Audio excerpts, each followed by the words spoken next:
반갑습니다. 이상민입니다. 아시는 분은 아시겠지만 승부가 워낙 좀 관념적인 주제이고 텍스트로만 읽혀졌었던 주제여서 제가 창창회에서 이 주제로 얘기를 할 때 이미지가 많이 필요했는데 정말 열심히 노력해서 이미지를 찾느라고 눈이 안 보일 정도, 밤에 눈이 안 보일 정도로 열심히 찾았는데 어떠실지 모르겠습니다.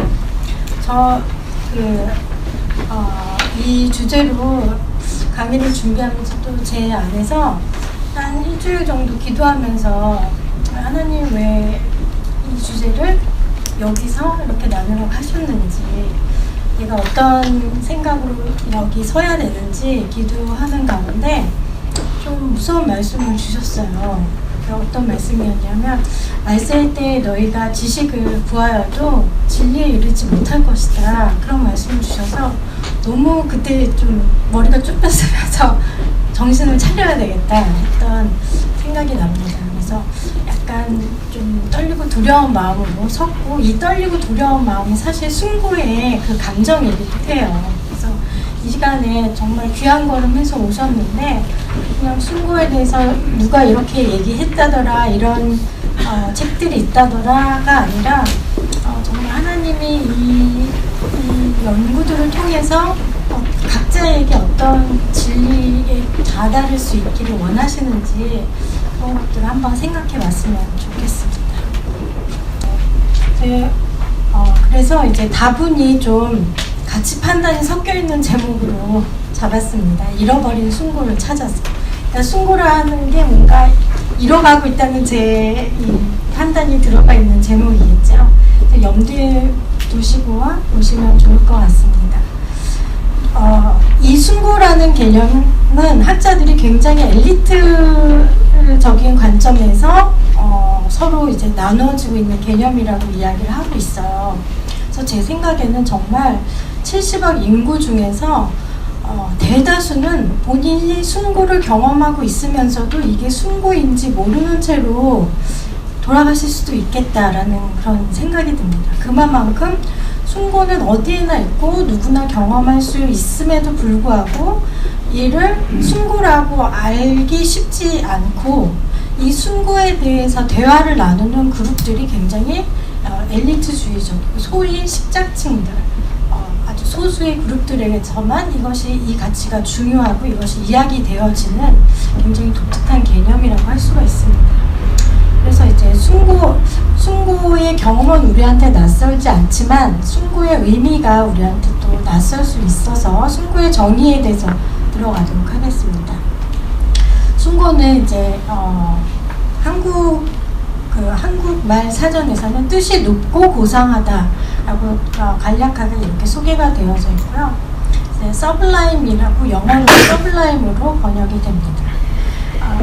그리고 이 서블라임이라는 영어 단어는 라틴어 서블리미스에서 나오게 되는데, 이 서블리미에서는 이제 입구라는 의미와 어떠한 것에 바로 밑에 있는, 아래에 붙어 있는 서브라는 단어가 이제 합체된 그런 두 가지 의미를 담고 있는 단어이고요.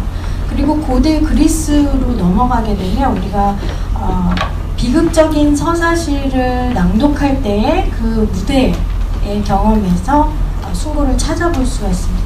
그래서 고대 그리스의 비극적인 서사시를, 비극을 연기하는 그 무대에 보게 되면은 이 시를 낭송하는 낭송자가 그냥 인간이 아니라 고대 그리스에는 여러 신들이 있겠죠. 올림푸스에 여러 신들이 있는데 그 신의 한 존재로부터 이제 강력한 영감에 사로잡히게 돼요. 사로잡히게 돼서 이 현실 속에 있는 나를 완전히 벗어버리게 됩니다. 그 신이 내 육체를 완전히 장악한 상태에서 고양된 감정으로 이 비극에 대해서 여러 대중들에게 선포하는 자리가 그리스 비극이 공연되는 그런 무대라고 할 수가 있죠. 그래서 고대 그리스에서의 숭고의 경험은 비극이 공연되고 있는 무대 위에서 보통 경험을 할 수 있게 되고, 그런 경험 중에서 타라의 경험, 나를, 현실 속에 있는 내가 없어져 버리고 그 나의 빈 자리에 신이 접신을 하게 되는 거죠. 그래서 신이 들어오게 되고, 그 신으로부터 충만한 그런 자기 고향감이라든지 자기를 잊혀질 정도의 자기 고향감, 그리고 충만해진 영혼, 그 신으로부터 받는 그런 예술적인 영감에 사로잡히게 됩니다. 그래서 사로잡혀서 그런 아주 장엄한 그런 단어들을 이제 표현을 하게 되죠. 그래서 타라의 경험과 신으로부터 받은 영감, 이런 것들을 통해서 카타르시스를 느끼게 되는데, 이러한 경험들을 이제 힙소스라고 불렀다고 합니다. 그래서 이 힙소스라는 의미가 바로 숭고의 경험을 의미를 하고 있습니다.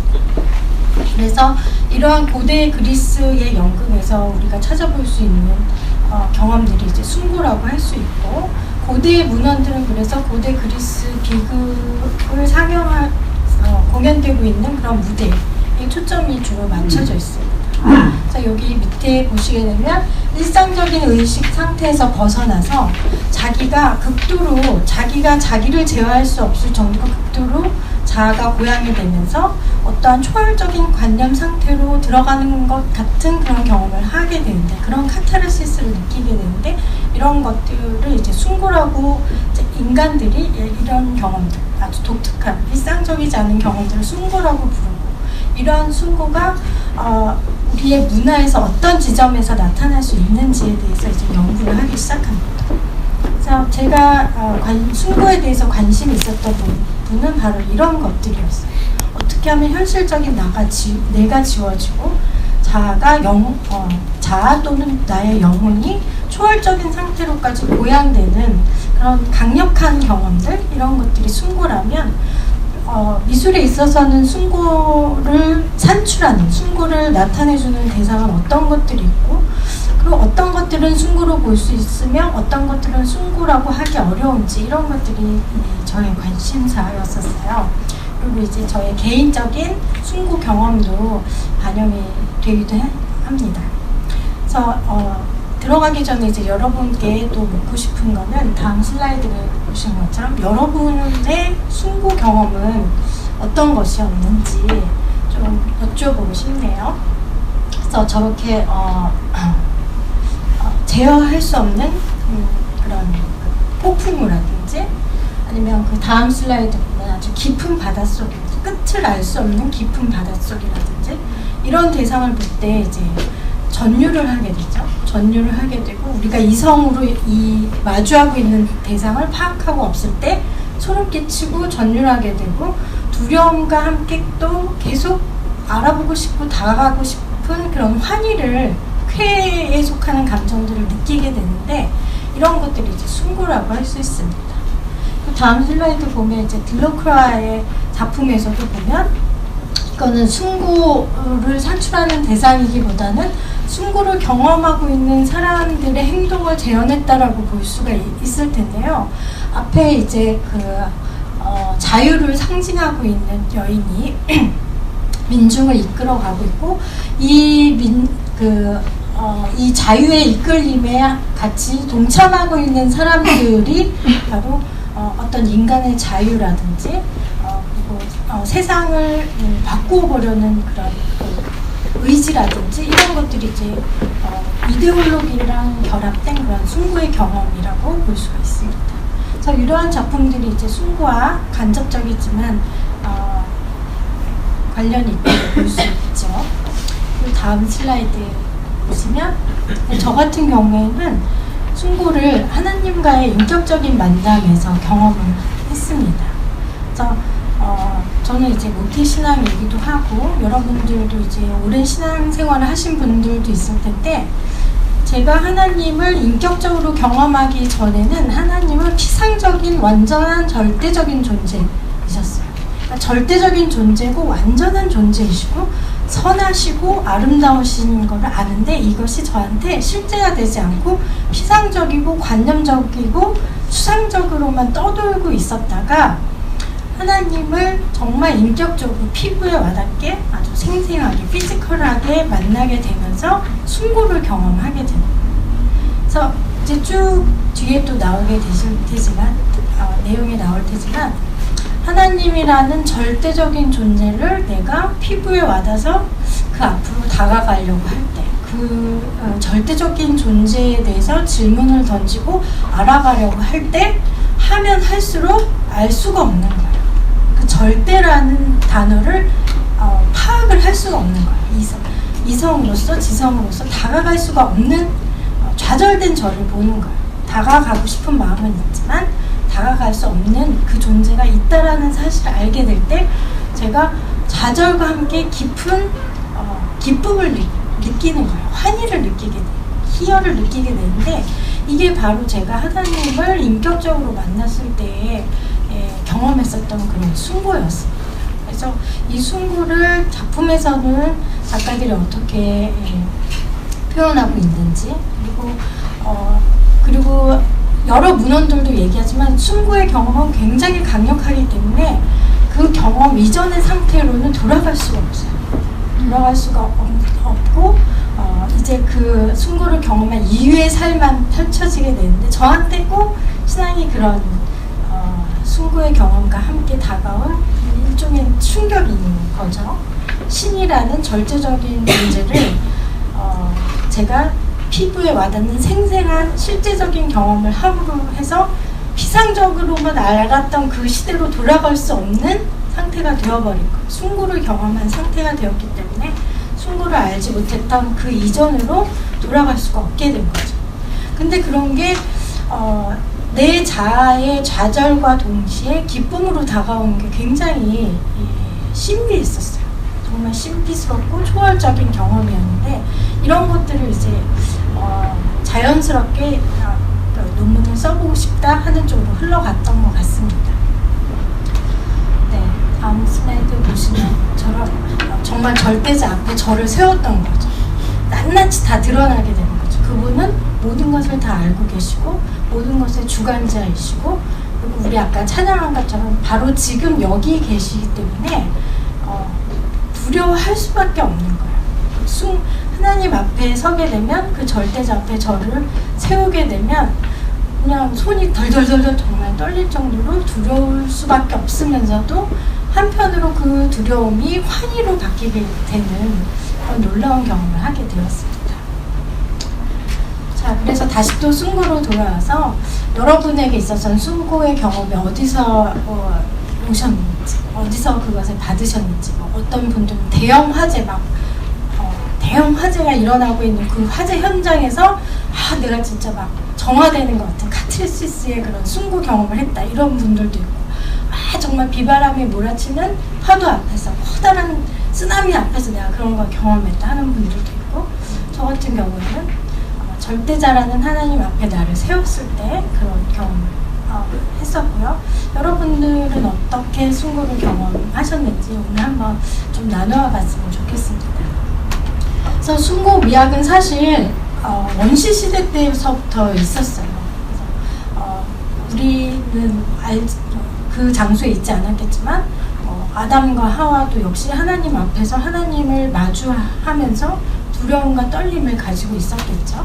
순고의 경험은 이전부터 있었지만 순고라는 개념과 순고 미학에 관심을 가졌던 것은 그렇게 오래되지 않았습니다. 그래서 고대에 순고에 대한 연구가 잠깐 있었으나 사라졌다가 17세기 여기 보신 것처럼 17세기의 절대 왕정 시대에 이르러서 지식을 갖추고 있는 시민들의 역량이 늘어나기 시작하면서 순고 미학에 대한 그런 관심들이 커지기 시작합니다. 그래서 시민 계층이 부상하면서부터 순고 미학에 대한 관심들이 늘어나게 되고 그리고 그 시대 때에 돼서는 시민 계층들이 부상하게 되면서 이전에 있었던 그 왕족들, 귀족들과의 그런 그 갈등들도 같이 생기기 시작합니다. 그래서 고대의 그런 취향과 근대의 취향을 가지고 이것들을 논쟁을 붙이는 그런 일들도 많이 생기게 돼요. 그래서 어떤 학자들은 이때의 순고에 관심을 가지고 고대의 순고 미학을 근대로 적용시킨 그 17세기 시대로 적용시켰던 그런 학문이다 이렇게 평가를 하기도 합니다. 그래서 프랑스에서 있었던 그런 고대와 근대의 그런 논쟁들에서부터 이제 숭고에 대한 관심들이 커지기 시작했고, 그런 배경 속에서 1672년에 니콜라스 부알로에 의해서 고대의 롱기누스가 썼었을 것이다 라고 추정되는 숭고론 원고가 번역이 되게 돼요. 그래서 원래는 16세기에 또 한 번 번역이 되었지만 그때는 이 숭고론을 받아들일 만한 그런 사회적 배경이 갖추어지지 않았기 때문에 이제 1672년에 부알로에 의한 번역본이 전 유럽으로 퍼져서 이제 대유행을 하게 됩니다. 그래서 숭고 안에서 아름다움과 숭고에 대해서 비교하면서 그 아름다움 속 안에 숭고와 아름다움이라는 커다란 카테고리가 존재하고 있는 것에 대해서 사람들이 이제 관심을 가지기 시작했죠.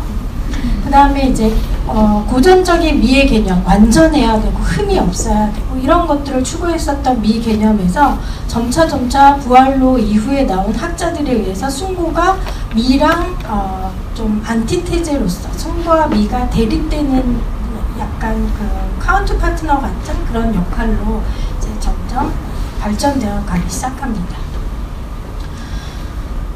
그래서 이러한 그 숭고 미학에 대해서 관심을 가지게 되었던 역사적 배경을 토대로 해서 17세기서부터 숭고 이론들이 활발히 이제 다시 재조명받기 시작하고, 그러면서 이제 숭고 개념에 대해서 나는 이렇게 생각해, 나는 이렇게 생각해 하는 숭고의 숭고 고찰에 관한 그런 역사적인 흐름이 만들어지게 됩니다. 근데 아까 말씀드렸다시피 이제 1672년에 부알로에 의해서 롱기누스가 썼다고 추정되는 원고들이 번역이 되었다고 하는데요. 그 이제 원고가 다시 또 고대에 쓰여졌었던 원고가 다시 또 이제 재조명받기 시작했죠. 그래서 롱기누스가 쓴 것으로 추정되는 숭고론, 페리 힙소스라고 하는 그런 작은 원고가 이제 프랑스 사람들에게 번역되어 읽혀지기 시작합니다. 근데 이 원고는 사실상 누가 썼는지도 몰라요. 디오니시우스라고 하는 사람이 있고 롱기누스라고 하는 사람이 있는데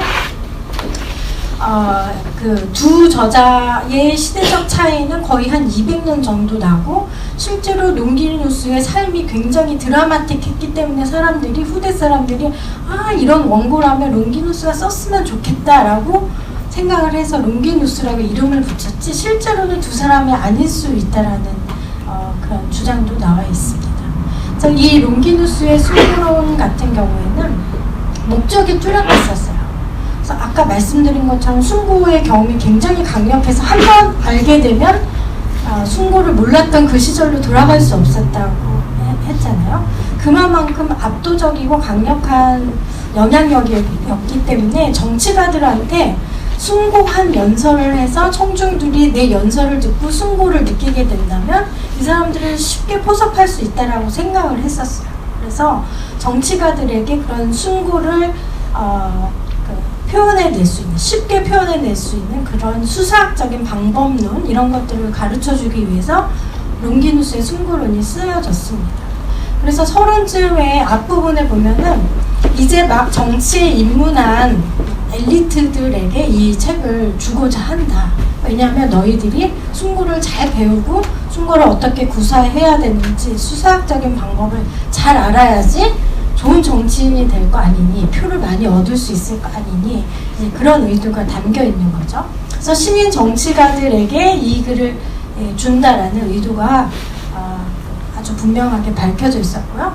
책 내용에는 어떤 것들이 있었냐면, 고대에 아주 수사학적으로 아주 뛰어났었던 그런 시인이자 그때는 정치인들이었겠죠. 시인이자 정치인들에 대한 작품을 나열하면서 플라톤의 이런 부분이 좋은 것 같아, 호머의 이런 부분이 좋은 것 같아, 케이사르는 이런 부분이 좋은 것 같아 하는 그런 내용들을 쭉 비평을 해 놓았어요. 그래서 고대 수사학에 관한 비평을 해 놓았는데 케이사르까지도 막 좀 비판적인 눈으로 보고 있으나 플라톤과 호모에 대해서는 굉장히 후한 점수를 주는 걸 볼 수 있습니다. 그래서 이 롱기누스로 추정되는 이 저자의 취향이 굉장히 절제되어 있으면서 장황한 말을 막 늘어놓는 그런 수사학자들을 좋아하는 게 아니라 고도로 절제되어 있으면서도 그 절제된 단어 하나하나에서 웅장하고 장엄함을 쏟아낼 수 있는 그런 그 플라톤과 호머와 같은 그런 수사학자들에게 아주 후한 점수를 주고 있다라는 그런 것들을 읽어볼 수가 있습니다. 그러면서 실컷 이렇게 잘 써야 된다, 이런 사람들한테 숭고가 필요하다라고 얘기해놓고 결국은 타고나야 돼라는 말로 정리를 하고 있습니다. 선천적으로 고귀한 인품을 타고나야 되는 게 첫째다. 그래서 이제 숭고에 대해서 비판적이었던 근대 학자들은 너무 엘리트적이다, 너무 계급적이다, 그런 이야기들을 하죠. 그래서 숭고를 표현해내려면 우선은 선천적으로 고귀한 인품을 타고나야 된다. 그런데 아쉽게도 이건 신으로부터 받을 수밖에 없다. 이렇게 못을 받고 고귀한 인품을 태어나야 하고 이 인품에다가 후천적으로 열심히 숭고를 습득해야 됩니다. 플라톤과 호머의 글들을 계속 읽으면서 그런 문체를 습득하는 그런 훈련을 해야 된다. 그래서 이 두 가지를 가지고 있을 때 사람들이 우리의 사용하는 단어와 연설을 들으면서 눈물을 흘리고 카타르시스를 느끼고 저 사람의 의견에 내가 동참해야겠다, 방향을 바꾸는 일들이 일어난다, 이런 얘기를 했던 게 이제 롱기누스의 숭고론이었습니다. 그래서 구체적으로 어떤 얘기들이 오고 갔는지 또 다음 슬라이드를 보겠습니다. 예를 들면은 뭐 부유함, 뭐 명예, 명석, 권력, 막 이런 것들이 많이 있는데 분별력이 있는 사람들이라면 이거를 축복이라고 생각하지 않는다. 그들에게는 오히려 경멸하는 행위 그 자체가 상당한 덕으로 생각되기 때문에 이런 것들을 막 추구하지 않는다라는 이야기를 하죠. 그래서 맨 끝에 보시면 칭찬하기보다는 경멸하는 것이 때로는 더욱더 도상한 행동이 될 수 있다 라고 하면서 숭고에 대해서 뭔가 인품으로도 굉장히 뛰어나야 되고 부와 명예와 권력과 이런 탐욕에 대해서 멀어져야 되고 이런 것들을 못 갖추는데 싫어하는 게 아니라 갖출 수 있는데 멀리하는 정도의 인품을 갖춰야 된다라는 그런 이야기들을 이제 하고 있죠. 또 다음에는 숭고를 뭐라고 이야기하냐면 여기서 이제 인류 최초로 숭고에 대해서 정의하는 부분이라고 할 수가 있습니다. 진정한 숭고미란 내적인 힘이 작용함으로써 우리의 영혼이 위로 한없이 높이 들어올려져서 우리는 의기양양한 고향과 자랑스러운 기쁨의 의미로 충만하게 되고 우리가 들었던 것들을 마치 우리 자신이 지금 그 경험을 하게끔 도와주고 있는 그 사람들이 만들어냈던 것과 같이 생각하는데 두 사람의 의견이 일치되는 데로 이끌어간다. 정치적인 힘을 발휘할 수 있다는 뉘앙스가 깔려져 있죠. 그리고 또 숭고는 어떤 효과를 가지고 있냐면 반성의 양식으로 마음에 계속 남는 것들. 그래서 어떤 단어만 계속 늘어나서 반성의 양식으로 마음에 남아있지 않는 것들은 들릴 때는 잠깐 장황할지 모르나 뒤로 돌아서면은 뭔가 막 멋있는 말들을 많이 쏟아내는 남지 않는 거, 반성하는 마음을 주지 않는 거, 이런 것들에 속지 말아라. 이런 것은 숭고하다고 할 수가 없다라고 이제 지적을 하고 있습니다. 그래서 그 의미와 효과가 떨어지는 경우에 숭고미를 지니고 있다라고 볼 수가 없다라는 그런 이야기를 하고 있습니다. 뒤에 슬라이드도 역시 마찬가지 이야기예요. 그 효과가 감소되지 않는 작품이 진짜 위대한 작품이다. 그래서 정말 숭고를 뿜어낼 수 있는 그런 글을 쓰는 사람, 그런 웅변을 하는 사람이라면 여기 밑에 써있는 것처럼 공통점이 전혀 없는 사람들이 칭송의 대상에 대해서 한결같이 강한 확신과 흔들리지 않는 신념으로 만장일치의 판결을 내리도록 이끌 것이다. 역시 정치적인 그 기능들에 집중하고 있는 모습을 볼 수가 있죠. 그래서 롱기누스 같은 경우에는 숭고가 가지고 있는 강력한 동원력이라든지 뭐 정치적인 힘이라든지 이런 것들에 굉장히 초점을 맞췄고 그 로마 시대 때 사람이었거든요. 우리가 정말 정치를 잘 하려면 젊은 정치가들은 이런 것들을 본받아야 된다라고 이야기를 하고 있습니다. 근데 이 롱기누스의 글에서 군데군데 눈에 띄었던 부분이 무엇이었냐면 플라톤과 호모를 막 칭찬을 하면서도 한쪽에서는 근데 유대인들의 토라를 읽어보면 이런 것들을 배우지 않았는데도 숭고를 구사하더라, 이런 내용들이 있어요. 예를 들면 빛이 있으라 한마디만 가지고 신이 빛을 만들고 세상을 창조했다는 이 구조는 진짜 숭고하다. 뭐 장엄하게 뭐 빛이 있으라 하니까 뭐 엄청난 에너지 파장을 뭐 분출해내는 뭐 빛이 쏟아졌던 이런 막 미사여구 막 붙은 것도 아닌데 빛이 있으라 했더니 빛이 있었고 세상이 만들어졌다는 이런 부분들이 정말 숭고하다. 그래서 롱기누스가 그런 표현들을 해요. 유대교야말로 숭고를 이미 일찍부터 알았고 유대인들이야말로 숭고에 대해서 익숙했었던 민족이 아닐까라는 그런 내용들이 중간중간에 끼워져 있습니다. 네, 다음 슬라이드를 보시면 그래서 그런데 이런 롱기누스의 책이 1672년에 인기를 얻게 된 거에는 17세기 프랑스에서 이런 것들을 요구했기 때문인 것이죠. 그 시대가 이러한 미학, 고전주의의 그런 완전하고 완벽하고 흐트러짐 없는 그런 아름다움보다 그 아름다움 뭔가 더 큰 진한 감동을 주는 그런 아름다움, 그게 숭고가 아닐까? 우리한테 이런 숭고가 필요하지 않을까? 이런 시대적인 요구가 있었던 것 같아요. 그래서 그때 이 신고전주의 작품 자크 루이 다비드의 사빈의 여인의 중재 같은 경우를 보면은 인물들 한 명 한 명은 굉장히 고전적인 그런 제스처를 취하고 있으면서도 이 이야기가 주는 그런 아주 서사적인 스토리 같은 경우에는 숭고에 가까운 그런 내용들을 가지고 있습니다. 사비네와 로마 간의 그런 치열한 전투가 벌어지고 있고 나약한 여인이 자신의 위험과 희생을 감수하면서 양쪽 간의 전쟁을 막기 위해서 전쟁터에 뛰어들어간 숭고한 행동을 하고 있죠. 그래서 고전적인 제스처와 고전적인 화풍을 가지고 있으면서도 내용상으로 숭고를 따라가려고 하는 그런 17세기, 18세기의 프랑스 시대가 어떤 미학을 추구하고 있었는지를 좀 살펴볼 수 있는 그런 작품이라고 할 수 있습니다. 그리고 이 롱기누스의 숭고론을 번역했었던 부알로의 시각을 우리가 좀 살펴볼 수 있는 그런 그림이라고 할 수가 있습니다.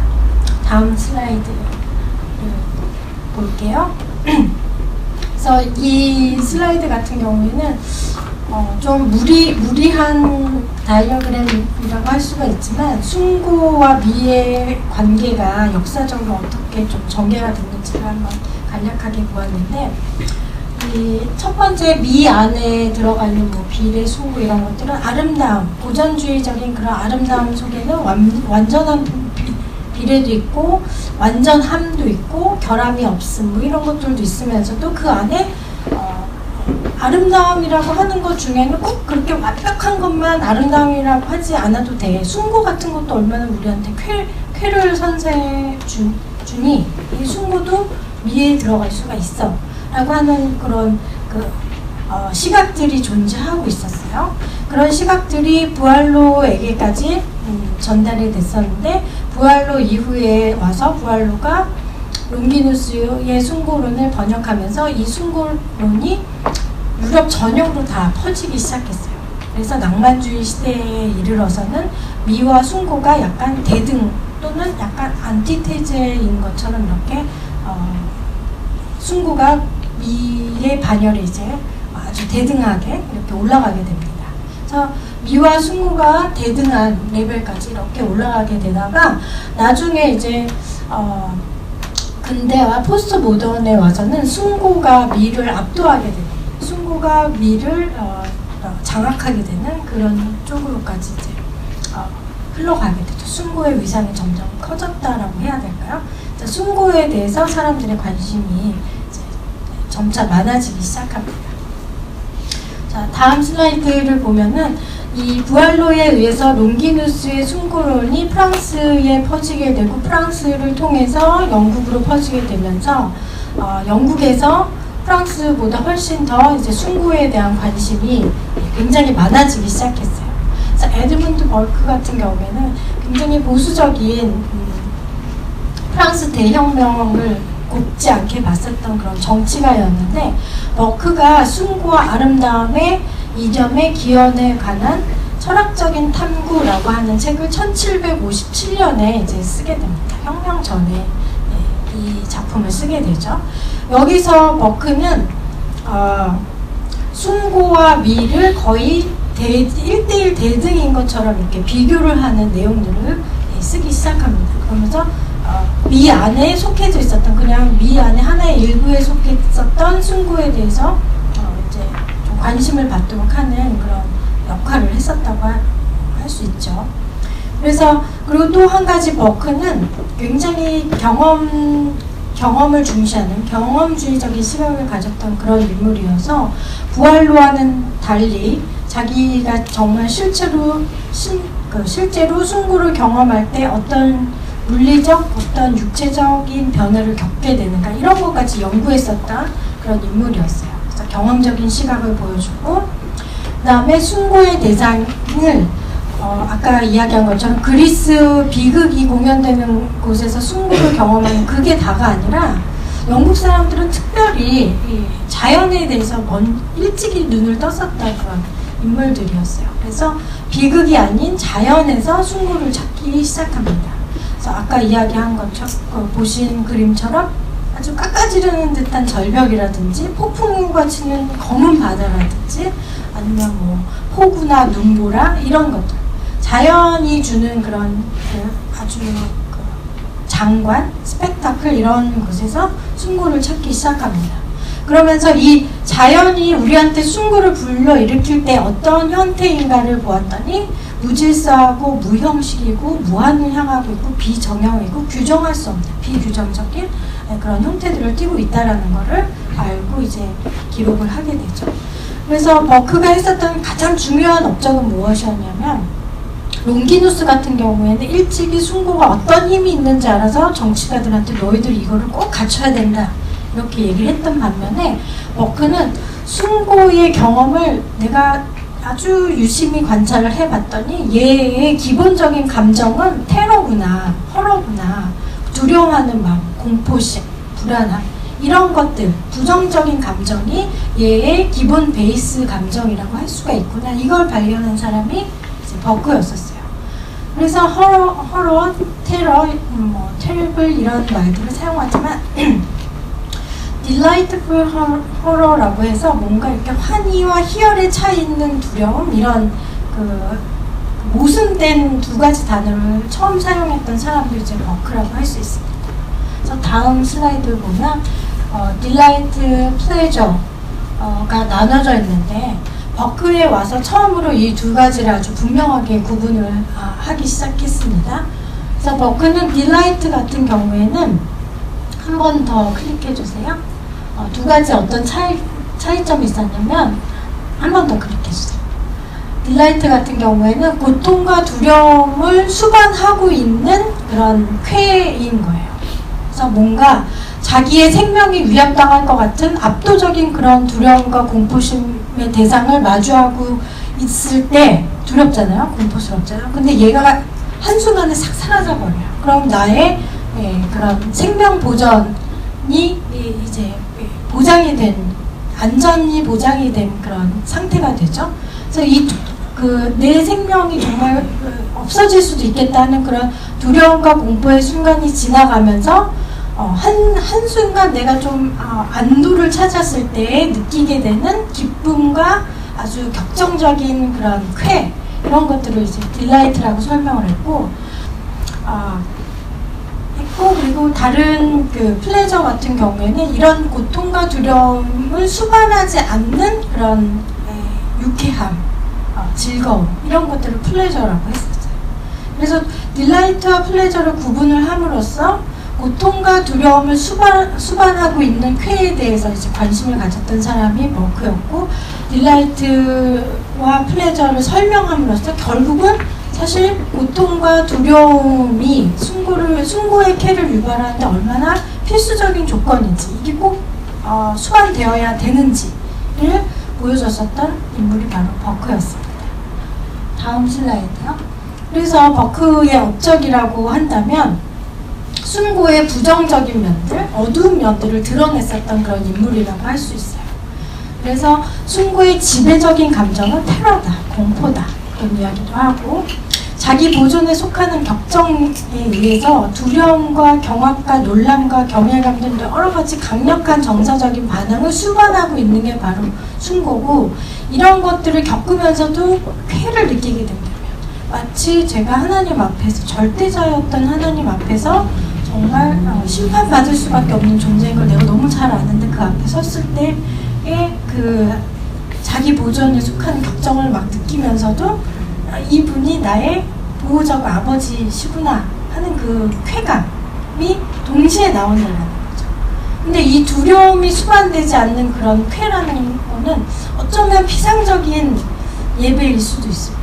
어쩌면 피상적인 그런 만남일 수도 있고요. 근데 하나님을 대면할 때 저의 실제적인 숭고는 그런 경험들이죠. 두려움과 공포와 그런 경악과 경외감을 통과하고 얻게 되는 쾌, 아주 극도로 고양된 쾌, 그런 감정들이었죠. 그리고 또 버크는 공포에 대한 이야기들을 하고, 그 쾌는 반대로 그런 불쾌를 동반하고 있는 쾌라는 이야기들을 하고, 또 어떤 이야기들을 하냐면 대상과 일정한 거리를 둬서 그 압박이 어느 정도 완화되면, 아까 그 나를 집어삼킬 것 같은, 내가 죽을 것 같은 그 두려움이 지나갔을 때 그 안도감과 쾌가 나온다고 이야기를 했었잖아요. 이런 것들이 완화되면 이 고통과 위험이 딜라이트로 바뀌게 된다, 환희로 바뀌게 되는데, 이때 불쾌에서 쾌로 이행되는 격정적인 그런 심리 상태가 숭고다라는 이야기를 하게 됩니다. 고통과의 관계가 없이 존재하는 즐거움을 이제 플레저로 하고, 고통과 관계없이 존재할 수 없는 즐거움을 딜라이트라고 이제 구분을 하게 됩니다. 다음 슬라이드를 보시면 이제 그 책의 내용에 쭉 나와 있는 아름다움과 숭고의 구분법이 아주 그냥 명확하게 둘로 딱 나누어졌는데, 숭고의 감정은 어떤 것들이냐면 경악, 경애, 경탄, 공포, 이런 것들을 가지고 있고, 숭고의 대상은 우리가 이성으로 이러이러하다라고 규정할 수 없는 불분명한 대상이에요. 숭고의 대상 중에 큰 특징은 강력한 힘을 가지고 있다라는 거고, 그리고 또 재미있는 점은 이 부분이에요. 이 부분이 이제 힘 밑에 있는 결핍, 이 부분이 동시대의 학자들에 의해서 굉장히 크게 발전되어 가는 부분이 이 부분인데, 결핍을 통해서도 우리가 숭고를 느낀다. 공허와 어둠과 고독과 침묵들은 빛이 없는 것들, 소리가 없는 것들, 소리가 결핍된 거, 빛이 결핍된 상태이기 때문에 결핍을 통해서도 우리가 숭고를 느낀다라는 이야기들을 하게 됩니다. 그 다음에 거대함, 길이 면에서, 높이 면에서, 깊이 면에서 거대한 것들이 우리한테 숭고를 준다. 그래서 아주 세심하게, 또 경험주의자답게 세심하게 구분을 해놨는데, 여러분들은 길이, 높이, 깊이 중에서 어떤 게 더 숭고할 것 같아요? 한 50m의 길이, 50m의 높이, 50m의 깊이, 어떤 게 더 숭고를 줄 수 있을까요? 네.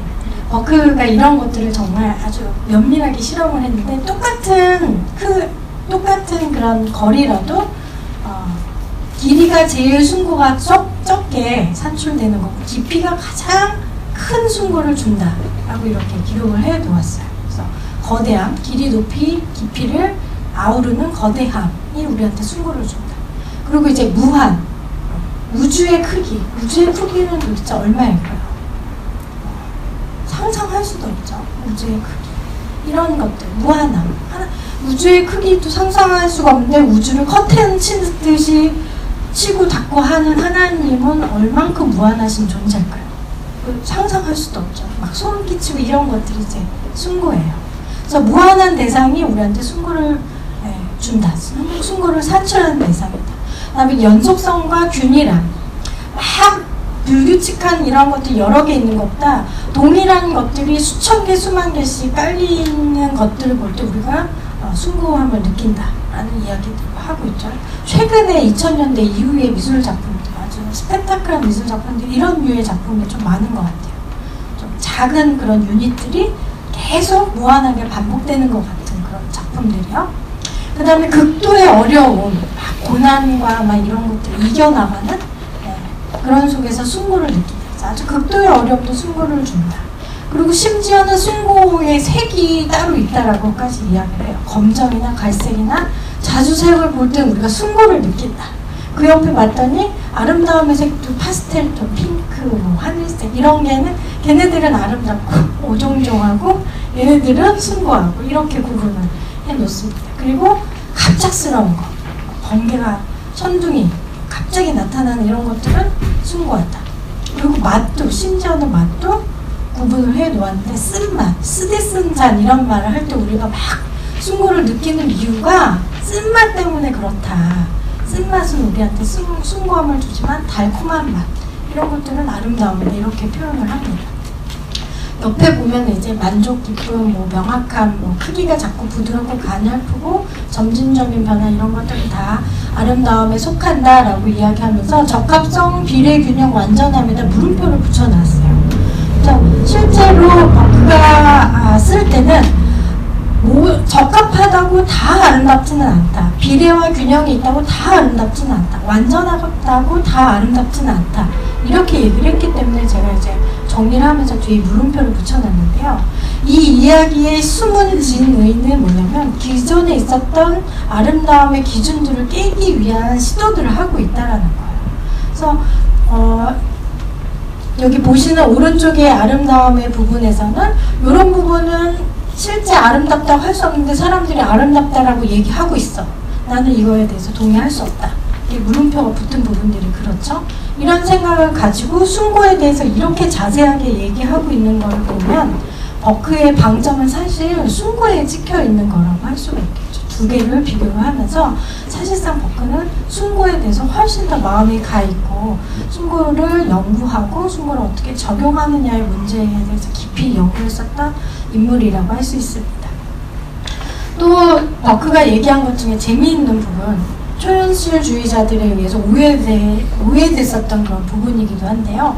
다음 슬라이드를 보시면 버크가 또 어떤 이야기들을 하냐면 로크에 대해서 갑자기 막 칭찬을 해요. 근데 뜬금없이 뭐 글이나 말에서 뜬금없이 누구를 막 칭찬하면 그 다음 내용이 뭔지 우리가 딱 알 수 있죠. 이 다음에 비판하려고 하는구나. 이렇게 밑밥을 막 깔아놓는 거예요. 로크는 너무 위대한 사람이고 정말 그가 얘기하는 것들 다 구구절절 막 훌륭하다. 그런데 하면서 이제 로크에 대해서 비판을 하는 거죠. 로크가 귀신과 유령을 우리가 사람이 밤과 어두움을 두려워하고 밤과 어두움에서 숭고를 느끼는 이유를 귀신과 유령 때문에 밤을 무서워하고 밤에서 숭고를 느낀다라고 로크가 그랬는데 로크의 이 말은 좀 틀렸다. 이렇게 이야기하면서 로크는 귀신 유령을 학습하였기 때문에 밤과 어둠을 두려워하는 것이라고 얘기했다. 하지만 내 생각은 그렇지 않다. 그러면서 버크는 무슨 이야기를 하냐면 원래 인간은 어둠과 밤을 두려워했다. 그 예를 들면서 앞이 전혀 보이지 않았던 어떤 소년이 어린 소년인데 굉장히 아주 신기술로 이 눈이 안 보였던 눈이 보이게 된 거예요.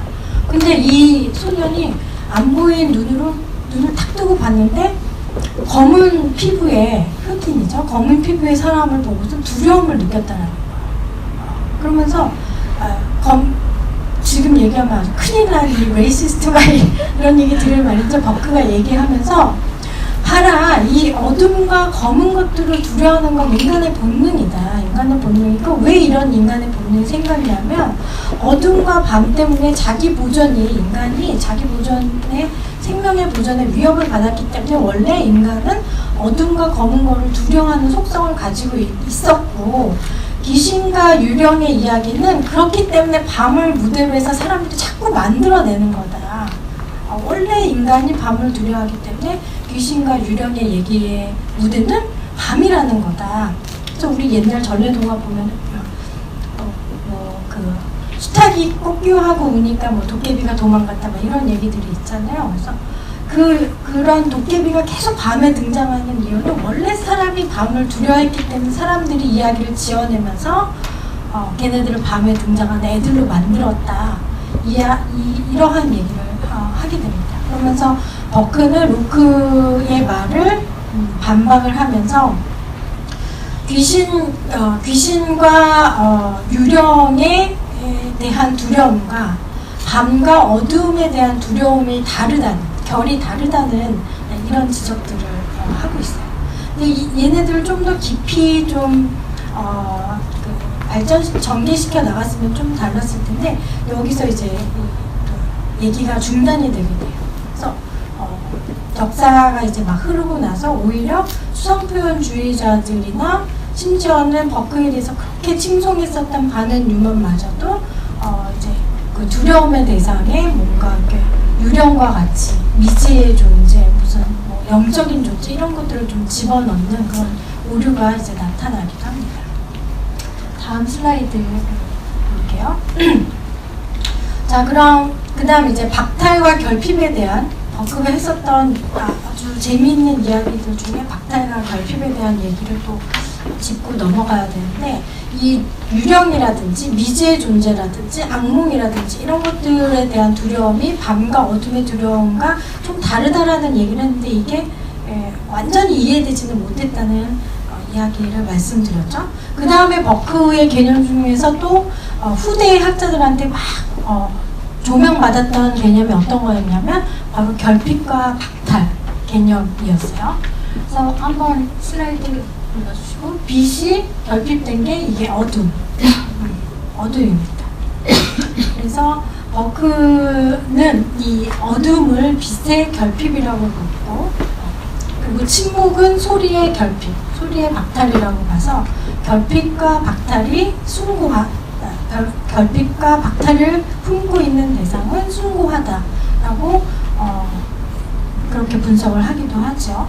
근데 여기서 이제 동시대의 그런 정신분석 학자들이라든지 사상가들은 결핍과 박탈, 버크가 조명했었던 주시했었던 결핍과 박탈에 의한 그런 숭고를 굉장히 확장시키고 많이 발전시켜 나가기 시작해요. 그래서 그 이야기는 이제 뒤에 가서 또 자세히 말씀드리도록 하겠습니다. 다음 슬라이드. 네. 그래서 이후에 버크 같은 경우에는 두려움과 테러, 호러 이런 것들과 테러, 호러를 동반하고 있는 어떤 쾌, 딜라이트, 환희, 희열 이런 것들에 관심을 가지게 되고, 그림에 있어서도 숭고를 추구하는 화가들이 버크의 관점에 이제 많은 부분 동의를 하게 되고, 그림 안에서 어둠이라든지 검음이라든지 두려움이라든지 테러, 공포, 호러 이런 것들을 이제 반영하기 시작합니다. 그래서 카스퍼 다비드 프리드리 같은 경우에는 정말 허허벌판이죠. 이 시대에 이렇게 풍경화를 이렇게 텅 빈 캔버스로 그려내면 다들 고개를 절레절레 했었던 시대인데, 그런 허허벌판에 아주 공허한 하늘과 바다를 그리기도 했습니다. 또 다음 슬라이드.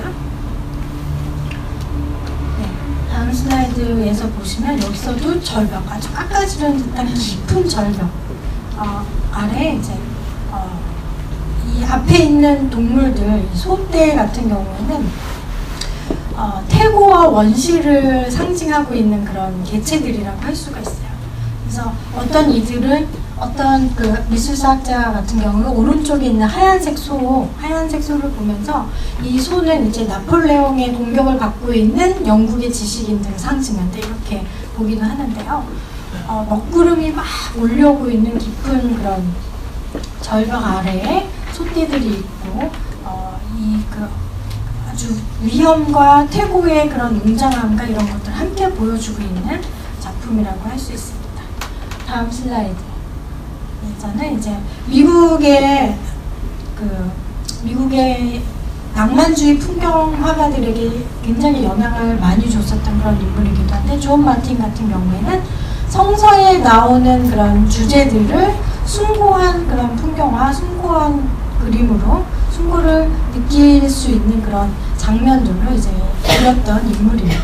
그래서 그의 분노의 어떤 아주 위대한 그런 날들, 이런 뭐 심판의 날 또는 뭐 종말이라든지 뭐 이런 것들, 이런 주제들, 성서에서의 그런 종말과 관련된 주제들을 많이 그렸다.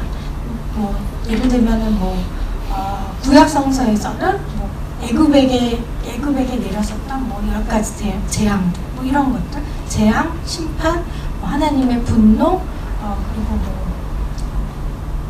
그런 뭐 지옥의 모습, 이런 것들, 신라관, 이런 것들을 그렸던 인물이 이제 존 마틴이라고 할 수 있습니다. 그래서 미국의 그 낭만주의 풍경화가들에게도 큰 영향을 미쳤죠. 다음 슬라이드 보실게요. 그 다음에 이 버크가 숭고에 대해서 굉장히 좀 세밀하고도 경험적이고도 이런 연구를 진행을 했었고, 버크에게 영향을 받지는 않았지만 버크와 거의 비슷한 시대에 칸트가 이제 숭고에 대해서 굉장히 큰 획을 남겼던 그런 인물이라고 할 수가 있습니다.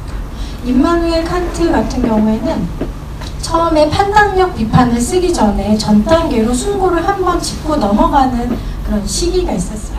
그래서 아름다움과 숭고의 감정에 관한 고찰이라는 책을 1764년에 쓰게 되었는데, 여기서 칸트의 업적은 사실 버크에 비해서 조금 좀 밀린다 할 정도로 버크와 유사한 미와 숭고를 비교해가는 좀 유사한 방식으로 숭고를 연구하는 것을 볼 수 있습니다. 그래서 아름다움은 이러이러한 속성이 있다. 여성은 아름답고 백인은 아름답고, 숭고는 남성은 숭고하고 흑인은 숭고하다. 이런 식으로. 그래서 나중에 페미니스트들한테 막 칸트를 뭐하러 연구해봐 이렇게 욕을 먹을 정도로 굉장히 그 이분법적인 방식들로 아름다움과 숭고를 이제 비교 분석한 그런 글들을 썼습니다. 다음 슬라이드. 그래서 실제 어떠한 내용들이 있었냐면, 이제 우리가 음미하려고 하는 세련된 감정은 두 종류라고 볼 수 있다. 하나는 숭고고 하나는 아름다움이다. 근데 이거 두 개는 다 우리를 기분 좋게 해준다. 앙게넴하게 기분 좋게 해주는, 쾌를 유발하게 해주는 그런 경험들이다. 그러면서 밑에 와서 또 예를 들어서 또 확 이렇게 나누고 있죠. 신성한 숲속에 키가 큰 너도 밤나무와 쓸쓸한 그림자는 숭고하고, 화단의 낮은 울타리 그리고 그림 속에 잘 가꿔진 예쁜 오종종한 그런 꽃들은 아름답다. 그래서 숭고는 감동을 주고 아름다움은 매료시킨다. 이렇게 두 개를 구분하는 방식을 보여주었습니다. 또 다음 슬라이드요. 그러면서 그래서 이제 판단력 비판에 대한 예고처럼 살짝 들어가는 내용이 나오게 되는데, 이런 쾌적함 혹은 불쾌라고 하는 여러 가지 느낌들은 결코 그것을 불러일으키는 그 대상에 완전히 얽매여 있지 않다.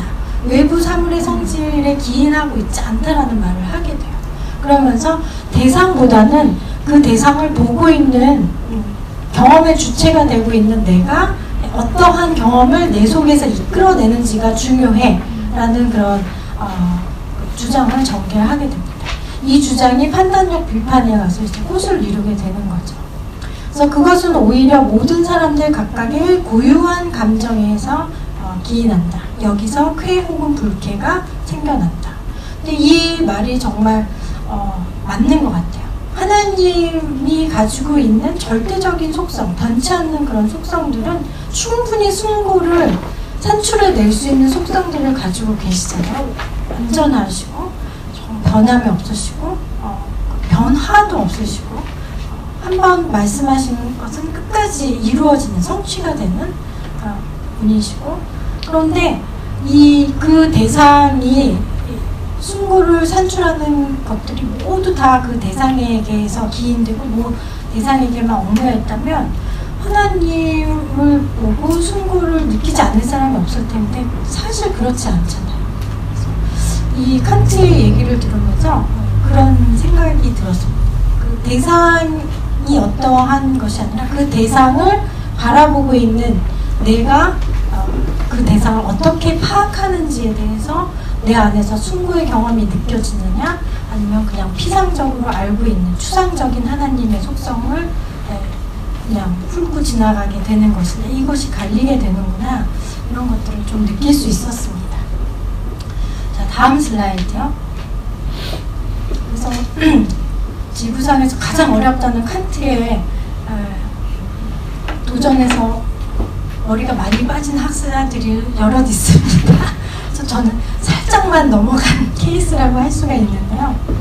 숭고에 관한 역사적 고찰 중에 정말 가장 큰 그냥 산 같은 그런 저작이라고 할 수가 있는데, 임마누엘 칸트의 이제 판단력 비판이 1790년, 그러니까 앞에 나왔었던 그런 연구 그 책에 비해서 거의 30년 뒤에 쓰여지게 되는데, 여기서 칸트는 그 30년 동안의 세월답게 굉장히 깊이 있는 그런 숭고에 대한 고찰들을 보여주는 그런 책이라고 할 수가 있었습니다.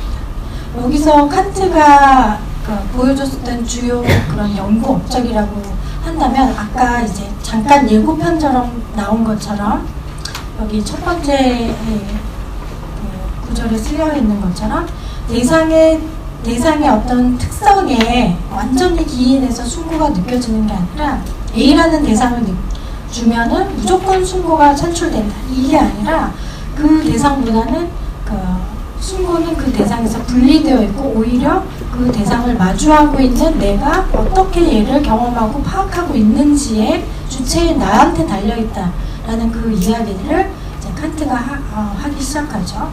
그래서 두 번째도 역시 비슷한 내용입니다. 주체의 경험에 초점을 두기 시작합니다. 그 다음에 세 번째는 이 그 주체의 경험이 중요한데, 우리 안에서 어떠한 사고의 능력이 일어나면서 숭고를 느끼게 되냐면, 상상력이 이 대상을 어떻게든 이해해 보려고 막 도전을 하는데, 이 상상력이 도전을 하려고 하면 할수록 도저히 내가 알 수 없는 대상이라는 좌절을 맛보게 되면서, 그런 좌절을 이제 이성이 상상력에게 그런 좌절을 맛보게 눌러주는 역할을 하는 거죠. 그러면서 이성과 상상력이 충돌을 하게 되고, 거기서 불쾌감이 나오게 되는데, 도대체 알 수가 없어. 알면 알수록 더 혼란하기만 하고, 막 두려움과 떨림이 계속 지속이 되고, 긴장이 되고, 그러면서 동시에 우리의 이성이 상상력의 좌절을 선사함과 동시에 우리의 이성이 우리가 전혀 정말 파악하고 알 수 없는 초월적인 그 무언가가 있기는 있다는 걸 우리가 깨닫고 있구나 라는 그 부분에서 엄청난 희열과 환희를 느끼게 된다는 그 이야기를 이제 칸트가 하게 됩니다. 판단력 비판에서 이제 칸트가 썼었던 내용들이에요. 어떤 크기에 대해서 이제 이야기를 하고 있는 거예요. 크기 평가를 위한 단위를 현시, 그러니까 눈으로 보여주고 어떤 예시를 하고 이렇게 구현을 함에 있어서 상상력이 엄청나게 그렇게 노력을 기울인다는 거는, 그게 그 크기를 가늠하기가 쉽지 않다라는 뜻이죠. 어떤 절대적으로 큰 것에 관계하고 있다는 걸 의미한대요. 상상력이 그 크기를 가늠하기 위해서 열심히 일을 하는 거는 그만큼 그 대상의 크기를 우리가 가늠하기가 어려운 대상이라는 거죠. 그만큼 절대적으로 큰 것과 관계에 있다라는 의미입니다. 따라서 이 절대적으로 큰 것만을 크기에 대한 최고의 척도로 체험하는 이성의 법칙의 관계함을 의미하는 것이다. 그러니까 상상력을 아무리 가동시키고 풀로 이렇게 돌려도 얘의 크기에 대해서 가늠이 안 된다는 건 얘가 절대적인 크기를 가지고 있다는 거예요. 절대적이라는 단어 안에는 뭐와 비교할 수 없다라는 의미이잖아요. 어떤 것을 갖다 대도 비교할 수 없는 게 앱솔루트고 절대적이라는 의미잖아요. 그래서 절대적으로 크기 때문에 상상력을 제 아무리 불려도 가늠할 수가 없는 대상이라는 거예요. 그럼 이런 대상은 우리가 어떻게 다가갈 수가 있냐면, 이성에 의해서만 초월적인 것들을 알아볼 수 있는 이성에 의해서만 얘를 다가갈 수가 있다라는 거죠. 제가 다가간다는 단어를 사용한 거는 이성으로도 파악할 수 없는 게 이제 절대성이기 때문에 다가간다는 단어를 사용했습니다.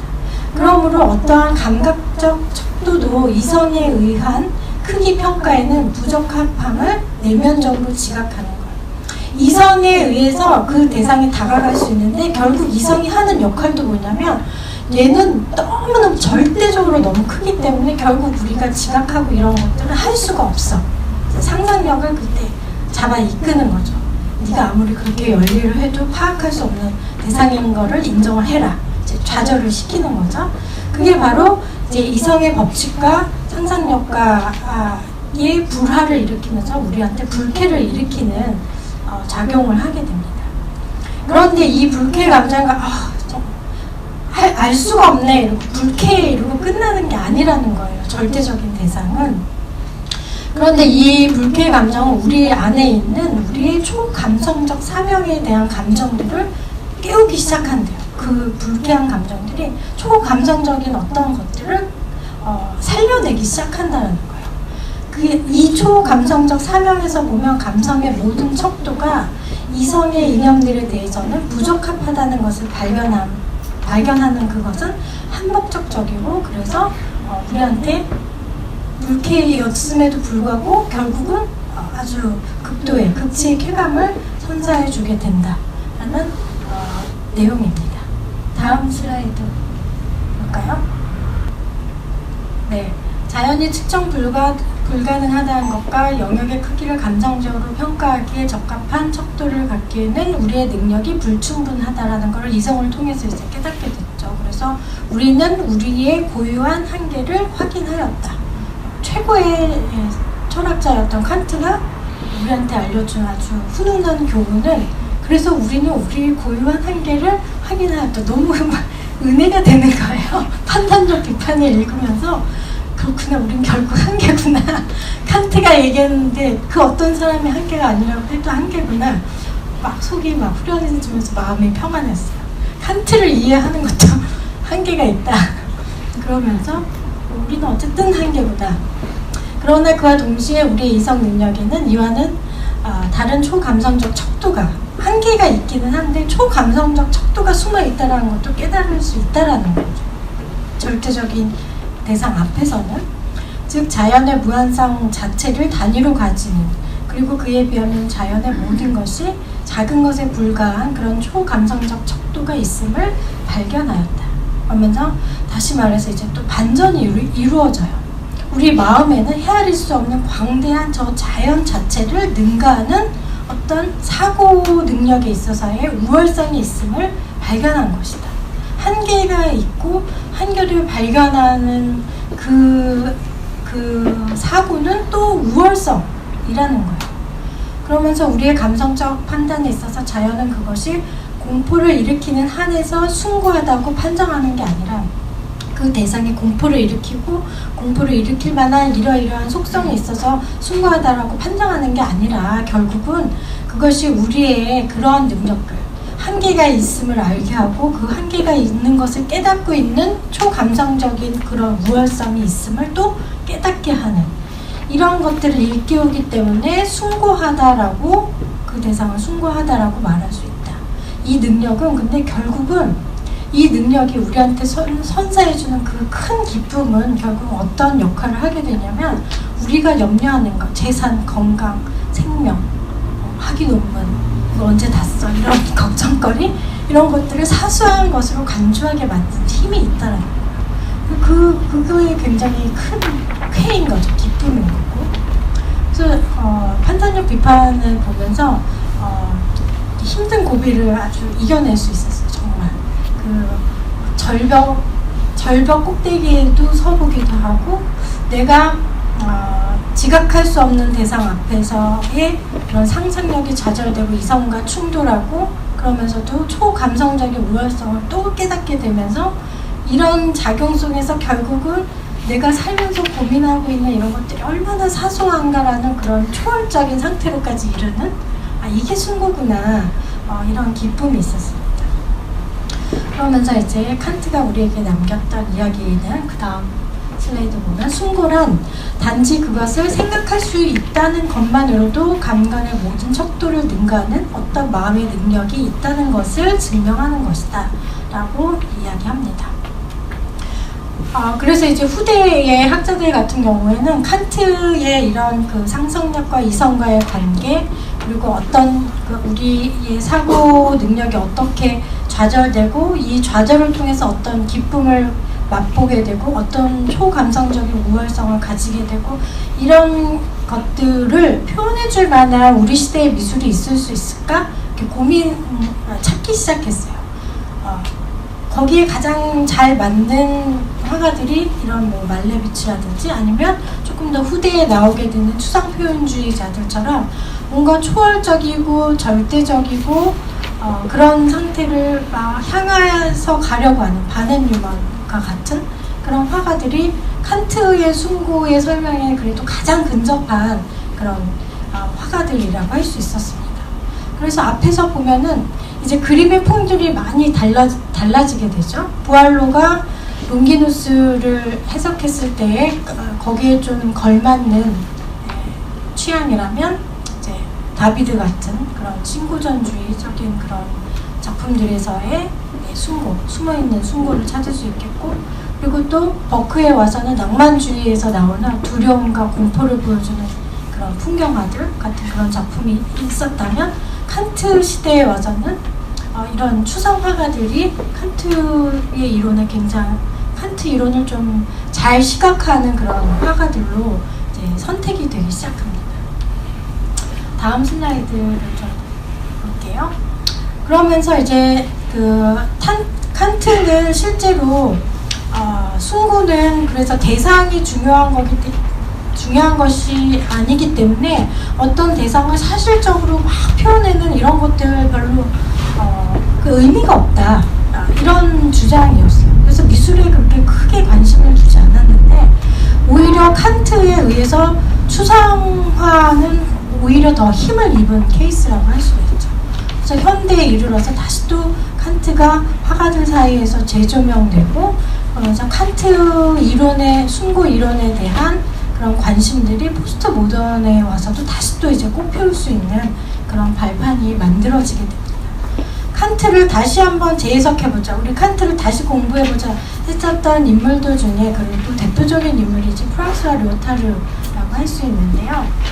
프랑스와 료타르는 칸트의 숭고론을 해석하는, 칸트를 쭉 강의하면서 이 강의들을 모아서 책을 내기도 했습니다. 그게 바로 칸트 숭고미에 대해서 라고 하는 책인데, 91년도에 이런 책들을 냈고, 그러면서 이제 칸트에 대한 비판도 빼지 않았는데, 루타르의 눈에 칸트는 버크가 말한 결핍이라고 하는 실질적인 그런 현상에 대해서 주목하지 않았다는 것들이 이제 눈에 좀 거슬렸던 거죠. 그래서 칸트는 버크의 결핍, 프라이베이션을 간과했고, 그렇기 때문에 굉장히 사변적이고 관념적이고 우리 현실 세계랑은 별로 그렇게 와닿지 않는 얘기들을 하고 있다라는 그런 시각이 좀 반영이 되어 있어요. 그러면서 이제 그 전과 후에 자신만의 숭고 이론들을 밑에 있는 그 포스트 모던의 조건이라든지 뉴먼 더 인스턴트라든지 숭고와 관심이라든지 이런 그 숭고와 관련된 글들을 쓰면서 자신만의 포스트 모던적인 숭고 개념들을 이제 정리해 나가기 시작합니다. 다음 슬라이드 볼게요. 그래서 이 루타르가 얼마나 숭고를 정확히 잘 알고 잘 풀어냈냐면, 이 쓰여진 글들만 봐도 이 사람은 정말 칸트를 잘 알고 있었구나, 이렇게 생각이 됩니다. 숭고는 적어도 원리상으로는 개념에 일치하는 대상을 상상력이 표현하지 못할 때 발생한다. 우리는 세계에 대한 이데아를 가질 수 있지만 료타르는 가질 수 있으나 라고 이야기한 것은 사실상 가질 수 있다, 칸트 때만 하더라도 있다 쪽에 가까웠는데, 료타르에 대해서는 있을 수도 있고 없을 수도 있고 점점점 이데아라는 게 나는 없다라고 생각한다 쪽으로 좀 많이 가고 있어요. 그래서 우리는 세계에 대한 이데아를 가질 수는 있으나 그 그 사례를 보여줄 수 있는 능력은 없다. 이제 군데군데에는 이데아라는 건 사실은 없어 라는 뉘앙스의 이야기들이 이제 나오기 시작합니다.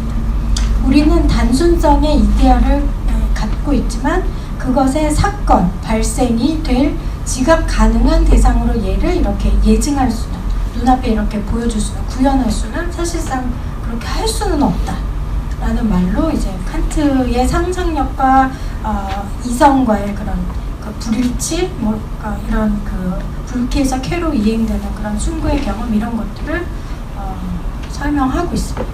다음 슬라이드 볼게요. 이거는 앞에 봤었던 글들이 1992년에 포스트모더니즘이란 무엇인가에서 칸트에 대한 설명을 하고 있는 구절이라면, 이 글은 5년 전에 썼었던 숭고와 관심이라는 글에서 인용한 건데, 여기에는 훨씬 더 루타르 자신만의 생각이 좀 많이 녹아있고, 왜 칸트의 숭고에 대해서 집중했는지 그 숨은 의도, 이런 것들을 좀 알 수 있는 그런 글이에요. 한번 읽어볼게요. 아버지인 이성을 아버지에 벌써 비유한 것만 해도 약간 의도를 좀 읽을 수 있죠. 루타르의 의도를. 아버지인 이성은 좋은 자식들을 원하며 바른 도덕적 경구들을 낳기를 강요한다. 그 이성은 이제 꼰대라는 얘기예요. 그러나 반성하는 어머니는 미리 설정된 규칙도 이미 알려져 있거나 앞으로 알 수 있는 목적도 없는 형태들을 펼쳐놓을 따름이다. 숭고는 관념과 형태의 불행한 만남으로부터 배태된 자식이다.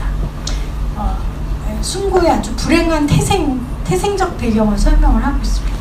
그 만남이 불행인 이유는 관념은 도통 양보하는 법이 없는 데다가 아버지는 너무 다 권위적이고 무조건적이고 또 그가 요구하는 존중은 너무나 배타적이어서 상상력의 동이 따위는 아랑곳하지 않기 때문이다.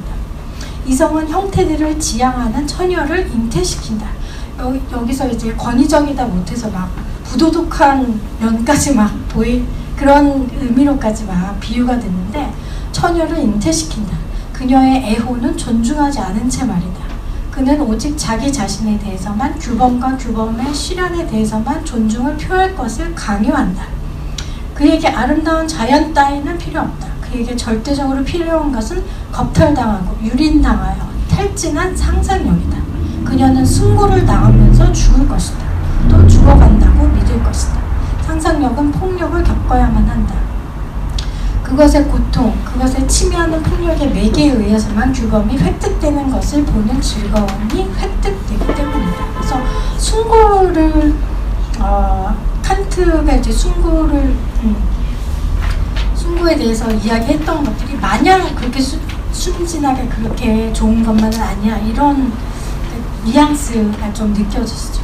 숭고라는 것은 굉장히 처절한 거고, 이성의 폭력이 상상력을 압도하는 어떤 거대 서사시가 작은 사적인 이야기들, 이런 것들을 장악하고 그 갈등간에서 빚어지는 비극, 그 갈등간에서 빚어진 불행, 처절함, 이런 것들이 숭고라는 그런 어떻게 보면 이성 중심적인 사회에 대한 분노라든지 이성 중심적인 사회를 전복하는 것을 꿈꾸는 것 같은 그런 뉘앙스의 글로 이제 느껴지는 이제 부분입니다.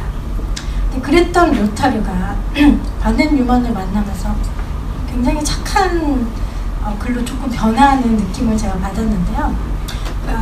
그 다음에 이제 80년대 후반에 와서 바넨 유먼의 작품에 대해서 큰 감명을 받고 바넨 유먼의 작품과 자신의 숭고 이론을 결합한 아티클들을 계속해서 이제 발표하기 시작합니다. 유먼의 작품들이 이런 류의 작품이에요. 굉장히 직물적이고 우리가 찬양한 것처럼 바로 지금 여기 하나님 찬양 예배합니다 찬양한 것처럼 바로 여기 지금 임재하는 신의 임재, 존재, 이런 것들을 느끼게 하는 그런 작품이죠.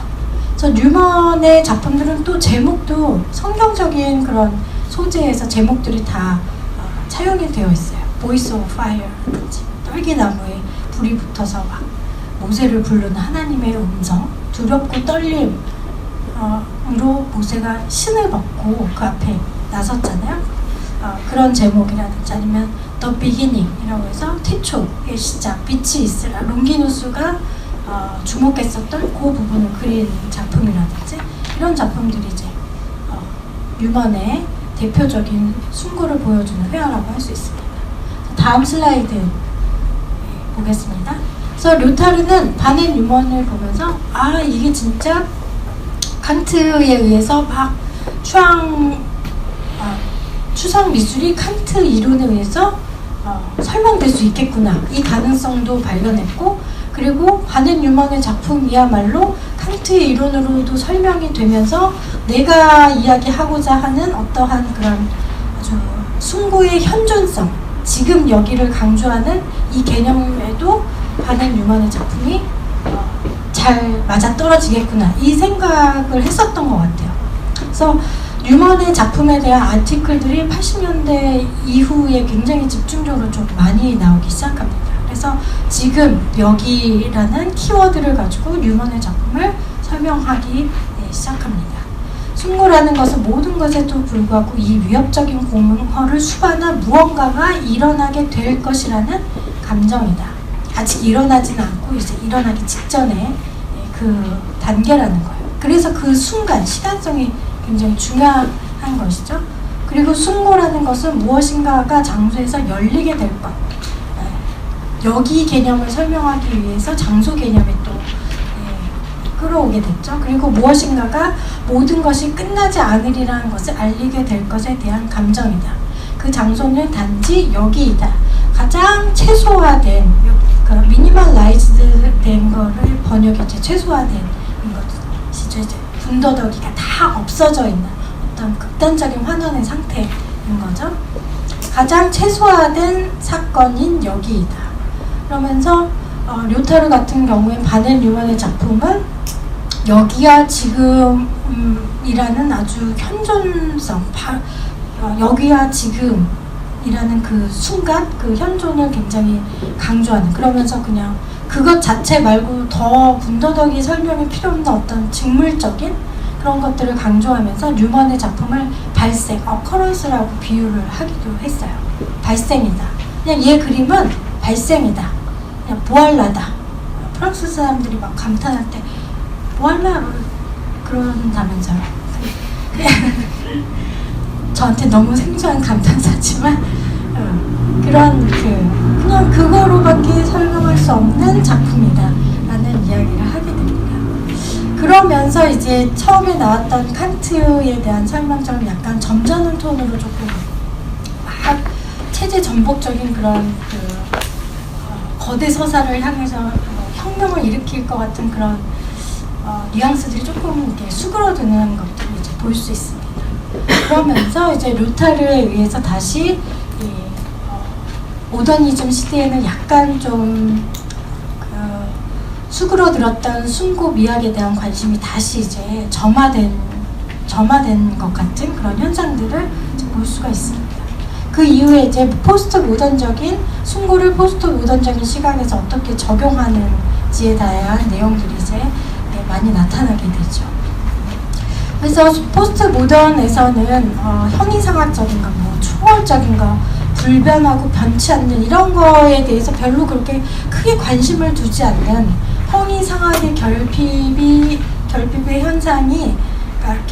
현상이 반영된 게 이제 포스트 모던적 시간이라고 할 수가 있고, 그리고 또 한 가지 큰 그 움직임은 실존주의의 영향을 또 많이 받아서 칸트 같은 경우에는 어떤 이데아적이고 초월적인 어떤 세계가 있다라는 믿음이 전제가 있는 한에서 판단력 비판에서 숭고를 설명했는데, 포스트 모던적인 시각에서의 숭고는 그 이데아가 그냥 텅 비어버린 아무것도 없는 그런 허무의 세계 같은 그런 존재로 이제 바뀌어지게 되고, 이제 물을 마주하는 아무것도 없음을 마주하게 되는 공포와 불안에 대해서 숭고로 설명하는 그런 설명들이 나오게 됩니다.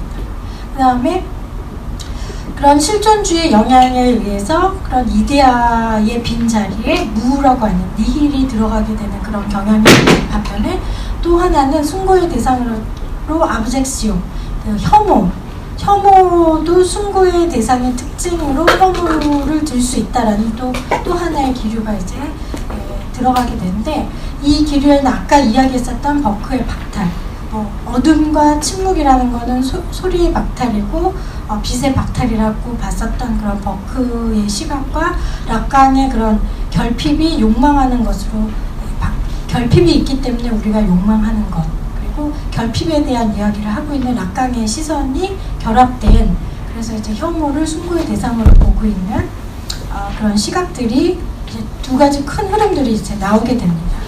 다음 슬라이드 한번 볼게요. 그래서 이 슬라이드는 이제 그 슬라브의 지젝이 썼었던 그 이데올로기라는 숭고한 대상이라는 책에 나오는 그런 내용들을 이미지로 가지고 온 건데요. 지젝이 두 대상을 숭고하다라고 얘기를 하는데, 그 예로 나온 그 예로서 첫 번째는 타이타닉의 침몰을 숭고하다고 얘기합니다. 두 번째는 9.11 테러를 이제 숭고하다라고 얘기하는데, 두 가지가 다 비슷한 맥락에서 숭고라고 설명이 되어 있습니다. 그래서 지젝의 눈에 비친 타이타닉호는 배의 길이가 8,000피트가 되고 3,000명의 승객을 태울 수가 있고 하여튼 엄청난 규모와 안정성과 그 당시 19세기의 테크놀로지가 모두 다 집약되어 있는 자본주의의 거대한 사회 그 자체를 상징하는 게 바로 타이타닉호라고 이야기를 하고 있어요. 그래서 절대로 침몰할 것 같지 않은 타이타닉이 침몰했다는 것에서 우리가 느끼는 충격은 그냥 큰 배가 침몰했구나 해서 느끼는 충격이 아니라, 거기에 부여되어 있었던 상징성이 같이 침몰했기 때문에 얻게 되는 충격이라고 설명을 하게 돼요. 그러니까 예를 들면 타이타닉이라는 호에는 어떤 상징성이 들어가 있었냐면, 공고한 자본주의의 발전이라든지 눈부시게 발전하고 있는 인간 테크놀로지의 혁명이라든지, 아니면 이 사회가 얼마나 견고하게 진화하고 있으면 절대로 이 자본주의 사회는 무너지지 않을 것 같다라는 자본주의 불변의 신화라든지, 이런 상징성들이 타이타닉호에 들어가 있는데, 얘가 그만 침몰을 했다라는 거예요. 그 순간 이 침몰을 겪으면서 소름 끼치는 사람들 저쪽 구석에 우리가 살고 있는 이 사회와 제도와 현실도 허상일 수 있겠다, 또는 사라질 수도 있겠다. 이에 대한 우리의 맹목적인 믿음이 어떤 아주 순진한 그런, 진짜 그의 말 그대로 맹목적인 믿음일 수도 있겠다라고 하는 그런 불안감이 확 엄습해 온다라는 거예요. 거기서 이제 그 충격과 경악과 불안감 때문에 침몰한 타이타닉호를 숭고한 대상이라고 이제 지젝이 설명을 하는 거죠. 그래서 이것과 유사하게 9.11 테러에도 쌍둥이 빌딩이 비행기가 충돌을 해서 무너져서 우리가 경악한 게 아니라, 우리가 진짜 이 9.11 테러를 보면 막 소름 끼치고 눈물 흘리고 경악하고 하는 이유는, 절대로 무너질 것 같지 않은 어떤 고도화된 자본주의 사회의 그런 그 와해, 붕괴, 이런 것들을 9.11 테러를 통해서 그 세계를 살짝 맛보고 온다라는 거예요. 그래서 지젝의 주장에 의하면 9.11 테러에서 쌍둥이 빌딩이 무너지는 거는 미국의 안전할 것 같은, 망하지 않을 것 같은 그런 미국의 침몰이고, 미국에 대한 공격이고, 자본주의에 대한 그 붕괴의 가능성, 이런 것들이 9.11 테러에 쌍둥이 빌딩이 무너진 것 같이 그걸 보면서 모든 사람들이 우리가 살고 있는 우리가 안전하게 보호받고 있다라고 있는 이 사회가 붕괴될 것만 같은, 그리고 실제로 붕괴되고 있는 게 아닐까라고 생각하게 되는 그 상징계의 틈방으로 보이는 실제계를 마주할 때의 두려움이다, 이렇게 이야기를 하고 있습니다. 그러니까 지금 우리가 보고 있는 이 현상, 우리가 믿고 있는 이런 것들이 흔들리고, 그 너머에 뭔가 좀 허상적인 것, 아무것도 없는 것, 우리가 알 수 없는 것, 이런 실제 세계의 틈바구니가 찢어지면서 그 틈 너머로 보이고 있는 그 허무한 것들, 붕괴될 것들, 그리고 두려운 것들, 이런 것들을 바라볼 때 우리가 느끼는 그 감정이 순고이다. 그래서 타이타닉호와 9.11 테러는 순고의 대상이라고 할 수 있다 라고 말한 사람이 이제 지제의 주장이고, 지제의 책에서 이 주장과 함께 전개됐었던 얘기가 뭐냐면, 그 틈바구니로 우리가 마주하게 되는 그 허무함, 니힐의 세계, 그 빈 공간을 사람들은 그 빈 공간을 마주하는 게 너무 두려우니까 여기를 뭔가 채워야 된다라고 생각을 한다는 거예요. 그래서 뭐로 채우게 되냐면 대개는 이데올로기라는 강력한 정치적인 수단으로 이 빈 공간에 대한 두려움들을 체험하기 시작한다는 이야기를 하게 됩니다. 그래서 여기 보면 뉴스위크 다음 슬라이드 한번 보시면, 뉴스위크 같은 경우에는 9.11 테러가 난 다음에 헤드라인의 제목, 타이틀을 뭐라고 정했냐면 아메리카 언더 어택이라고 했다라는 거예요. 9.11이 쌍둥이 빌딩이 테러에 의해서 무너졌다, 이게 아니라 뉴욕에 있는 쌍둥이 빌딩이 있는데 얘가 비행기를 하고 충돌해서 무너졌어. 그래서 몇 명이 죽었대, 이 얘기가 아니라 미국이 여기서 이데올로기 가치가 확 부여가 된 거죠. 쌍둥이 빌딩에 미국이 공격을 당했다. 그리고 미국이 공격을 당했다라는 의미 저변에는 미국이 또 누군가를 적으로 만들어야 된다는 거예요. 자기 사회를, 자기 체제를 유지하기 위해서 적으로 무슬림이라고 하는 적을 또 다시 공고한 적으로 만들어내야 된다라는 의미이죠. 그래서 지잭은 이 이야기를 하면서 미국이 또 자기의 사회가 무너지는 건 흔들리는 9.11 테러 너머로 슬쩍 보였던 그 니힐의 세계, 그 두려움의 세계를 마주할 자신이 없기 때문에 여기에 미국이라는 이데올로기를 주입하고 또 무슬림이라는 적들을 계속 생산해내고, 그래야지 체제가 유지되는 게 바로 미국이다, 이런 비판을 이제 지잭이 책에서 하고 있죠.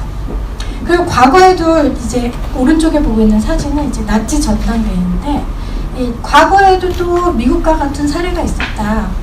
미국의 이데올로기적인 것들을 나치하고까지 연결을 시킨 거죠. 나치도 그 빈 공간, 니힐의 세계에 이데올로기를 집어넣는데 그게 바로 유대인이라고 하는 적을 만들어내는 나치즘이라는 이데올로기였다. 그 사람들은 자꾸 그런 니힐의 세계에 이데올로기를 집어넣어서 순고의 감정들을 계속 무슨 주사를 맞는 것처럼 계속 순고의 감정들을 섭취해가면서 이 사회를 굴러가게 하려고 한다 하는 그런 비판을 하고 있습니다. 다음 슬라이드 뜰게요. 이제 그 니힐의 세계에 대해서 이야기하고 있는 기류와 그 다음에 아브젝시옹에 대해서 이야기하고 있는 기류, 두 번째 기류라고 할 수가 있는데요. 이 아브젝시옹을 또 순고로 보고 있는 학자들이 또 있습니다. 그래서 요 포스트 모던 학자들 아브젝시옹을 순고 대상의 어떤 특성이라고 보고 있는 학자들 같은 경우에는 예를 들면 이런 거예요. 침이라든지 오줌이라든지 소변이라든지 대변이라든지 하는 그런 분비물들은 사실 우리 몸과 하나의 것들이잖아요.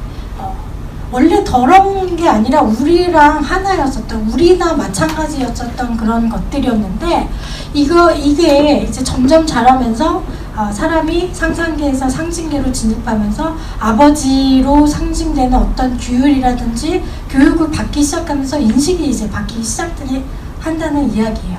그래서 원래 소변이나 대변은 더러운 게 아닌데 우리가 교육을 받고 사회 속에서 양육되기 시작하면서 얘네들 배설물들은 더러운 거야 라는 교육을 받게 된다는 거예요. 그래서 그 교육 때문에 우리는 원래는 배설물을 더러워하지 않았는데 배설물을 더러워하는 사람이 된다라는 거죠. 근데 이 배설물을 더러워하는 사람이 되면서도 우리 마음 한편에는 옛날에 있었던 배설물들 가지고 막 장난하고 그 촉감을 느끼고 했었던 그 욕구는 여전히 있다라는 거예요. 근데 얘는 교육과 사회화 때문에 더 결핍된 대상이 되어가는 거죠. 그 배설물을 가지고 놀았었던 이런 것들. 배설물들은 더 결핍된 대상이 된다는 거예요. 우리 안에서. 그래서 결핍된 대상이 되다 보니까 역으로 욕망하는 대상이 되는 거예요.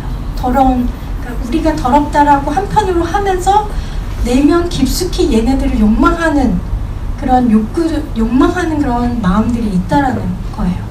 근데 욕망하고 있는 마음을 알아채는 순간 우리 마음속에 불쾌가 일어나기 시작하죠. 고통이 일어나기 시작. 죄책감이라든지 이 혐오감에서 벗어나고 싶은 생각이라든지 이거를 혹시 내가 그 배설물 좋아하는 걸 누가 알지는 않을까 이런 두려움이라든지 이런 고통이 유발한다는 거예요. 근데 버크가 숭고의 기저에 있었던 감정들은 고통과 두려움과 이런 것들이니까 내가 이렇게 욕망하는 게 들키진 않을까? 내가 욕망함으로써 너무 죄책감을 느끼게 하는 이 고통이 숭고가 느끼는 경험이랑 유사하다라는 그 의미이죠. 그래서 포스트 모던 학자들 입장에서는 이렇게 절단된 신체라든지 절단된 신체도 이제 어머니의 몸을 오이디푸스적인 그 컴플렉스로 너무 가지고 싶은데 근친상하기 때문에 혐오의 대상으로 하면서 은밀하게 욕망하는 걸로 바뀌어가면서 내 안에 이런 죄책감들 이런 것들이 파편화된 신체를 보면서 반응한다라는 거예요. 잘 이해가 안 되시는 분들도 있을 것 같아요. 저도 사실 꼭 그럴까? 이런 생각이 있는데 그렇기 때문에 이 죄책감과 고통과 들킬 것 같은 두려움과 이런 것들로 얼룩져 있는 요 경험들이 버크가 말했었던 숭고의 경험과 굉장히 유사하기 때문에 이런 혐오라든지 어브젝시온이라든지 이런 것들을 우리가 숭고의 대상으로 확장돼서 포스트 모던에 확장된 시각에서 볼 때 얘네들도 받아들일 수 있다라고 하는 그런 주장이 전개되고 있습니다. 자, 그래서 다음 슬라이드 이제 고대 롱기누스서부터 이제 포스트 모던의 숭고까지 쭉 한번 살펴봤고요. 다음 시간에는 이 숭고에 대해서 미국의 추상표현주의 학자들은 얘네들을 어떻게 추구했고 얘네들 그 추상표현주의자들의 추구가 어떻게 왜곡되고 이해되었는지에 대해서 다음 시간에는 좀 살펴보도록 하겠고요. 오늘은 이제 고대서부터 포스트 모던까지 숭고를 보면서 여러분들이 또 모여서 이제 논의하셨으면 하는 내용은 그럼 우리는 무엇에서 숭고를 경험하는가? 나는 아브젝시온의 숭고를 이해할 수 있다라는 분들도 있으실 수 있겠고 그리고 나는 칸트의 입장이 지금 여전히 몇백 년 지났지만 나에게 또 유효하다 하는 분들이 있을 수도 있을 것 같아요. 그래서 우리는 무엇에서 숭고를 경험하는가? 우리가 숭고를 산출하는 대상이라고 여기는 것들은 무엇인가 한번 생각해보는 계기가 있었으면 좋겠습니다. 네. 질문이 혹시 있으신가요?